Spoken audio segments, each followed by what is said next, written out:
여러분 안녕하십니까? 한 주간의 주요 소식을 전해드리는 헬로티비 뉴스 전북입니다. 정읍시가 추진 중인 향기공화국 시책과 칠보산 석산 개발 의혹에 대해 지역사회에서 논란이 일고 있는데요. 정읍시가 LG 헬로비전 전북 방송에서 이에 대한 입장을 처음으로 밝혔습니다. 이진철 기자의 보도입니다. 정읍의 인문학과 문화, 자연 등 5가지 주요 자원을 향기로 비유해 정읍을 전국에 알리는 사업인 향기공화국. 민선 7기 후반기 중요 시책으로 지난 9월 연구 용역을 마쳐 5개 분야 30개 향기 특화 사업을 발굴했습니다. 정읍시가 사업 추진에 속도를 내고 있지만 시민 이해를 구하는 노력은 미흡하다는 지적이 나오고 있는 상황. 이에 대해 코로나19 상황이 지속되면서 설명회 등을 열지 못했다고 밝혔습니다. 아울러 시민 설명회는 용역이 지난 9월 14일 날 끝났거든요.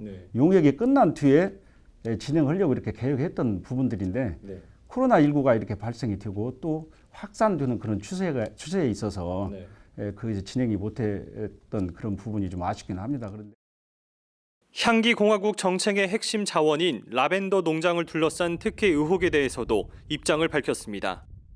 농장 인근에 체험학습장이 조성되고 도로가 포장되는 이유에 대해서는 시는 오래전부터 민원이 접수돼 절차에 따라 추진한 것이라고 강조했습니다. 마을 진입로 포장이나 또 확장, 사방댐, 이 둔봉 사업들에 대한 부분들은 수년 전부터 이렇게 민원으로 제기되었던 부분들이고요. 그 민원에 대한 부분들을 저희 시에서 이제 검토해서 해결 차원에서 해결도 하는 거고. 정읍시는 칠보산 석산 개발 의혹에 대해서도 사실과 다르다고 설명했습니다. 칠보산 인근 주민들은 당초 버섯을 재배한다는 업체가 암석을 캐내 반출하고 있다며 불법이라고 주장하고 있습니다.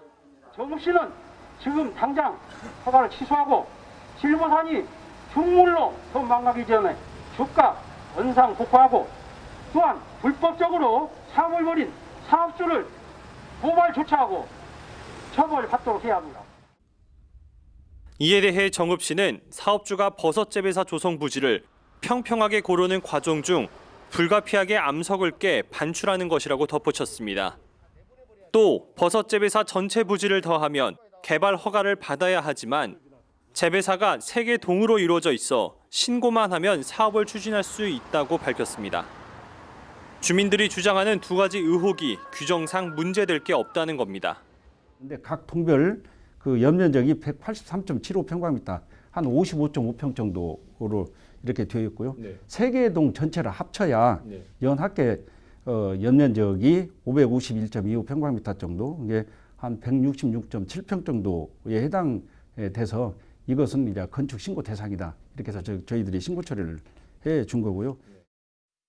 향기공화국과 칠보산 석산 개발 의혹에 대한 정읍시의 자세한 입장은 채널 25번에서 방송되는 시사 프로그램 전북 기자회견에서 확인할 수 있습니다.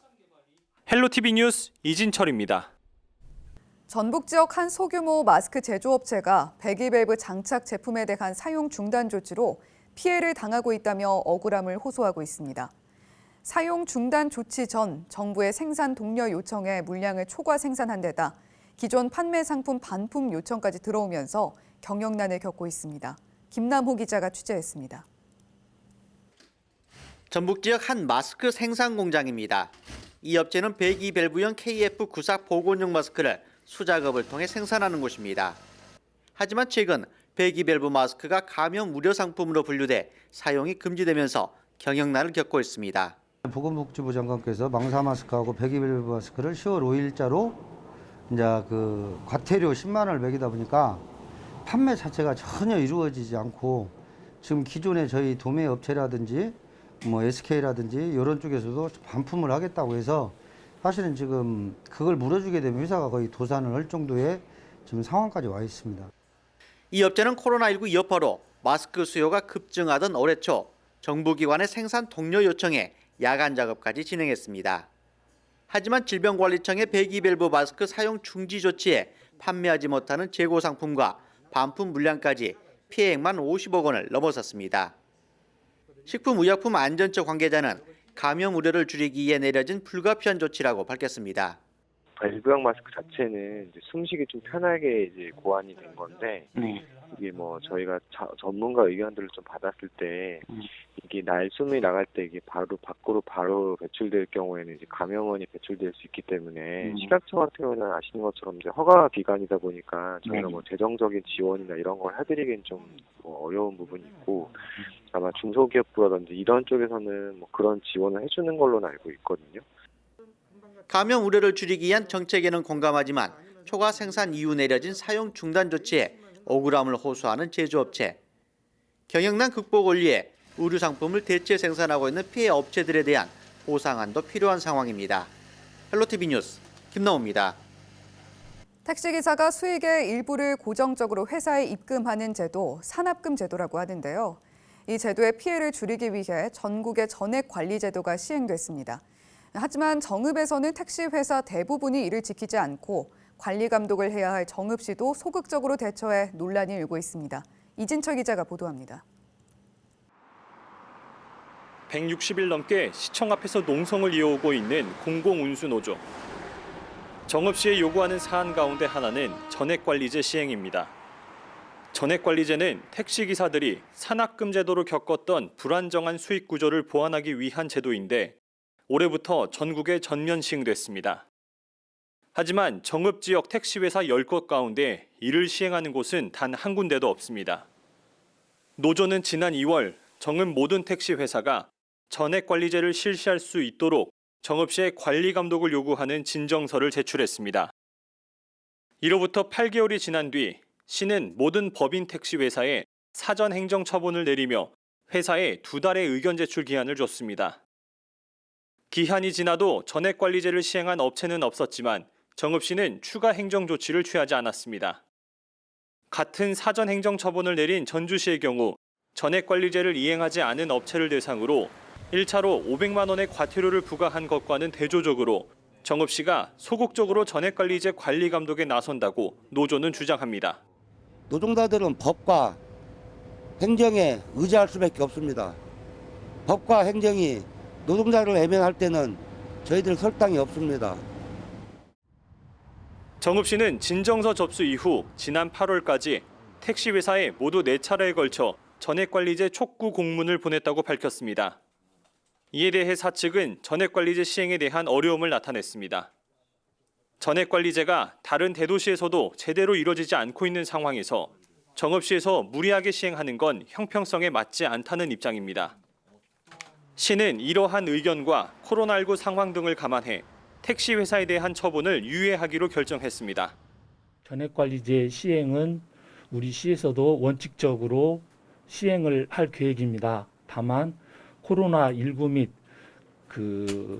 일반 택시회사 경영상 어려움을 감안해서 일정 기간 유예 기간을 둬서 공공운수노조는 정읍시의 소극적 행정에 대해 유감을 표시하며 감사원 감사 청구 등 대응 방안을 논의해 실행에 옮기겠다고 밝혔습니다. 헬로티비 뉴스 이진철입니다. 남원시는 친일 화가가 그려 논란이 된 춘향 영정을 철거하는 공사를 진행하고 있습니다. 그런데 새로 선보일 작품을 무엇으로 해야 할지를 놓고 또 다른 논란이 일고 있는데요. 최초 작품을 복원해야 한다는 주장과 공모를 통해 새로 제작해야 한다는 입장이 엇갈리고 있습니다. 김남호 기자입니다. 남원시 광안루원 춘향사당입니다. 이곳은 최근 천정 누수 예방을 위한 개보수 작업과 함께 춘향영정 철거 작업이 진행됐습니다. 친일 반민족 행위 명단에 등재된 김은호 화백의 춘향영정이 부적절하다는 시민단체들의 의견에 따른 겁니다. 그런데 새 영정을 무엇으로 할지를 놓고 입장이 엇갈리고 있습니다. 남원 지역 시민단체들은 최초 봉안됐던 강주수 화백의 작품으로 교체를 요구하고 있습니다. 춘향제 출발할 때부터 강주수 작품을 춘향사당에 봉안을 했었. 그리고 60년간 지금 현재 춘향 향토박물관 수장고에 지금 보관돼 있다는 사실. 다시금 원래의 영정을 봉안하는 것이 가장 중요하다는 말씀을 드리고 싶고요. 하지만 남원시는 새로 봉안할 춘향 영정을 결정하기 위해 설문조사를 통해 시민들의 의견을 듣기로 했습니다. 설문조사는 강주수 화백의 작품과 새로운 춘향영정 홍보 필요성을 묻는 질문들이 포함됐습니다. 시는 또 춘향영정 작품의 정당성 확보를 위한 학술 연구 영역도 진행할 계획입니다.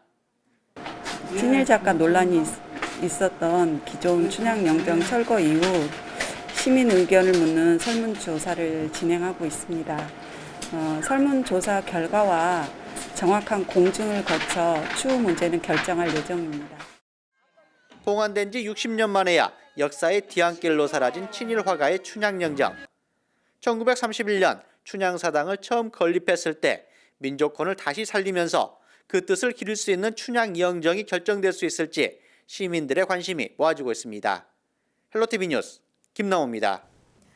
고창군이 지역 농특산물 부가가치를 높이기 위해 노풀고창이라는 브랜드를 선보였습니다. 코로나19 여파에도 의미 있는 매출을 기록했는데요.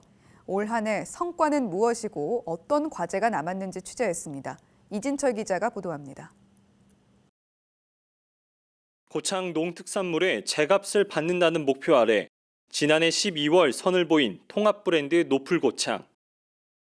지역 농특산물의 부가가치를 높이기 위한 전략으로 민선 7기 주요 공약 사업 가운데 하나입니다. 고창군은 농촌진흥청에 최고 품질 기준을 충족한 농특산물만 노풀고창을 사용하게 하는 등 상표 인지도 쌓기에 주력했습니다. 그 결과 올 한 해 동안 수박과 멜론, 친환경 쌀 등 노풀고창 이름을 내건 3개 품목은 현재까지 5억 원의 매출을 올렸습니다. 품목별 품질 기준을 충족하면 모두가 노풀고창을 부축하여 유통할 수 있도록 하였습니다. 이에 최고 품질 품목별 기준을 충족시킨 농산물은 얼마든지 노풀고창 브랜드를 사용할 수 있으며 이처럼 노풀고창에 대한 소비자 신뢰가 쌓이며 매출이 늘었지만 브랜드 사용을 두고 혼란도 있었습니다. 지난달 허가받지 않은 한 농가에서 노풀고창 브랜드가 적힌 상자를 사용해 행정 지도를 받기도 했습니다. 신뢰가 중요한 브랜드 이미지 구축을 위해선 군의 체계적인 육성 방안이 짜임새 있게 이루어져야 한다는 목소리가 나오고 있습니다. 그걸 사용하는 사용자들이 진짜 소신을 가지고 하지 않으면은 이것도 어려움이 있어요. 그래서 이제는 교육을 통해서 또 내지는 그 동농가들을 이렇게 현장 방문해서 이렇게 한번 주시를 해주고 재배에서부터 이제 농사 짓는 방법부터 최고의 브랜드로 가는 방향을 이제 프로그램 짜서 그렇게 가져야. 고창군은 앞으로 10년 동안 딸기와 고구마 등 30여 개 품목의 노풀고창 사용을 확대해 부가가치 2천억 원을 창출한다는 계획입니다. 지역 농특산물 가치를 높이기 위한 고창군의 노력이 어떤 성과로 이어질지 기대를 모으고 있습니다. 헬로티비 뉴스 이진철입니다. 임실군이 천혜의 자연경관에 지닌 옥정홀을 중심으로 대대적인 관광 사업을 추진하고 있습니다. 관련법 개정 등 선결 과제가 해결되면 사업 추진 속도가 더욱 빨라질 전망입니다. 김남호 기자입니다. 임실군은 최근 섬진강 옥정호에 위치한 붕어섬 일대에 방문자 센터를 건립했습니다. 내년에 개장을 앞둔 이곳은 임실군이 추진하는 섬진강 르네상스 시대 핵심 관광 자원입니다. 이곳에는 530억 원의 예산이 투입돼 붕어섬 에코가든과 관광 경관도로, 스카이워크와 붕어섬 출렁다리 등이 조성될 예정입니다. 옥정호가 수려한 자연경관을 가지고 있기 때문에 그 자연경관을 살릴 수 있도록 주변 경관도 조성을 하고 또 수상을 이용한 그 관광 내전시설, 또 산악을 이용한 산악 내포처 시설로 특화하는 거고요. 지금 이제 붕어섬 쪽으로는 이제 뭐 출렁다리, 스카이워크, 또 주차장을 조성해서 또 모노레일 이런 것들을 좀 하려고 계획하고 있고요. 하지만 이 사업을 진행하려면 댐 주변 지역 보존활용 특별법상 각종 승인과 협의를 거쳐야 합니다. 이 경우 소요 기간만 5년을 넘어설 것으로 분석되고 있습니다. 이 때문에 임실군의회가 전북 14개 시군 의장협의회와 공동으로 관련법 개정안을 국토교통부 등 관련 기관에 건의했습니다. 개정안은 사업계획과 승인 신청을 사업 시행자에서 지방국토관리청장으로 변경하고 댐 주변 지역 친환경 활용구역의 지정 절차는 의제 처리에 생략하는 내용을 담고 있습니다. 이 개정안이 통과되면 사업 추진 기간이 5년에서 2년 정도로 줄어들게 됩니다. 해당 지역구 국회의원도 국회 차원에서 관련법 개정을 촉구하겠다고 밝혔습니다. 광역지자체 시군 관리 계획 결정 등은 의제 처리하도록 함으로써 행정 절차 이행에 소요되는 기간을 최소화해야 합니다. 지난 50여 년 넘게 지속되어 온 섬진강댐 주변 지역 주민들의 애환과 고통을 빨리 해소해야 합니다. 국회에서 관련법 개정을 적극적으로 검토하겠습니다. 임실군뿐만 아니라 전북도의 보물로 떠오르고 있는 섬진강 르네상스 사업, 섬진강 일대 편의시설 확대와 지역경제 활성화 사업들이 옥정호 관광상품 개발로 가속화될 전망입니다. 헬로티비 뉴스 김나옵니다. 전북도가 내년부터 14개 모든 시군을 대상으로 농산물 최저가격 보장제를 시행합니다. 최저가격 보장제 대상은 가을 무와 가을 배추, 양파, 마늘과 건고추, 생강과 노지감자, 대파 등 8개 품목입니다. 전북도는 품목별 출하 계약 등이 원활히 추진될 수 있도록 시, 군과 지역 농협과 협조 체계를 유지해 나간다는 계획입니다. 전북 지역에서 대기오염물질 배출 관리를 소홀히 한 사업장이 무더기로 적발됐습니다. 전북지방환경청은 도내 대기오염물질 배출 사업장에 대한 특별 점검을 벌인 결과 사업장 33곳에서 위법행위 44건을 적발했습니다. 이들 사업장은 고장난 매연 방지 시설을 방치하거나 측정 의무를 지키지 않은 것으로 드러났습니다. 환경청은 경미한 39건은 관할 지자체가 과태료 부과 또는 행정처분하도록 하고 나머지 5건은 자체 수사를 거쳐 검찰에 송치할 예정입니다. 전북 시민사회단체는 동료 성추행 의혹을 받는 A 정읍시 의원에 대한 정읍시 의회 징계를 촉구했습니다. 전북 민중행동 등 시민사회단체는 23일 전북도 의회 앞에서 기자회견을 열고 A 시의원이 성추행 혐의로 고소된 지 10개월이 넘는 동안 정읍시의회는 윤리특별위원회조차 구성하지 않고 있다고 비판했습니다. 이와 함께 의회가 A 시의원에 대해 징계 절차조차 밟지 않는 것은 명백한 직무유기라고 덧붙였습니다.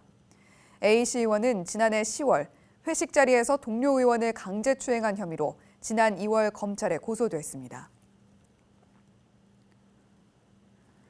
정읍시가 어린이 중심의 안전한 교통환경 조성을 위해 다양한 교통정책을 추진합니다. 시는 차량 통행량이 많고 어린이 교통사고가 발생한 어린이 보호구역을 우선으로 내년까지 어린이 보호구역 20곳에 무인 교통단속 카메라와 교통신호 등을 설치할 계획입니다. 경찰서와 협의해 2022년까지 순차적으로 모든 어린이 보호구역 내 무인 교통단속 카메라와 교통신호 등을 설치한다고 밝혔습니다. JB금융그룹 전북은행은 코로나19 재확산으로 어려움을 겪는 임차인을 위해 임대료 인하 기간을 연장하기로 했습니다. 전북은행은 자사가 보유한 건물의 임대료를 내년 6월까지 30% 인하한다고 밝혔습니다.